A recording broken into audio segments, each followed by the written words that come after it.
ডাকসু নির্বাচনের ১ মাস হলেও এখনও শেষ হয়নি ডাকসু ভবনের সংস্কার কাজ।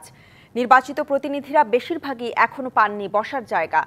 ফলে নতুন নেতৃত্ব পরিপূর্ণভাবে শুরু করতে পারছে না কার্যক্রম। তবে দ্রুত কাজ শেষ করে ভবনটিকে কাজের উপযোগী করার আশ্বাস কর্তৃপক্ষের।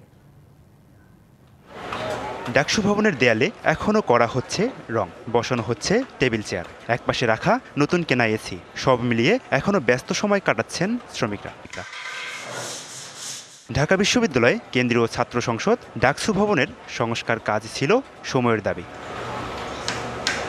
তবে নির্বাচন শেষ হওয়ার পরও কাজের গতি কম থাকায় এখনও পুরোপুরি শুরু করা যায়নি ডাকসুর কার্যক্রম। নির্বাচিত প্রতিনিধিদের অনেকেই পাননি বসার নির্দিষ্ট স্থান।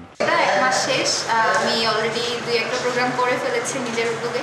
আমাদের কোনো এখনো বসার জায়গা বা আমাদের ডেস্ক এখনো তৈরি হয়নি। যে কয়টা রুম আপাতত ব্যবহার উপযোগী আছে সেসব ব্যবহার করে আমরা আমাদের কাজ চালাচ্ছি। এরই মধ্যে ভবনে বসানো হয়েছে সিসি ক্যামেরা, কলিং বেল। শ্রমিকরা বলছেন পুরনো ভবন হওয়ায় সানবিট সব দিবে সামাল। সানবিট ম্যাজিক প্রেস ডিশওয়াশিং এর মাথা ঘোরানো সলিউশন। কাজ এগুচ্ছে কিছুটা ধীরে, পুরোপুরি শেষ করতে সময় লাগবে আরও কিছুদিন। মাসখানিক কাজ করতেছি, ওয়াল রং, পালিশ এগুলো কাজ হইতেছে আর কি। আরও এখনো বার্নিশের কাজে বাকি আছে, আর কোনো কাজ তো বাকি নেই এখন। এখানে প্লাস্টিক পেন্ট হয়েছে, সাদের ইস্তাম্বল হয়েছে, দরজা গ্রিল এনামেল পেন্ট করা হয়েছে।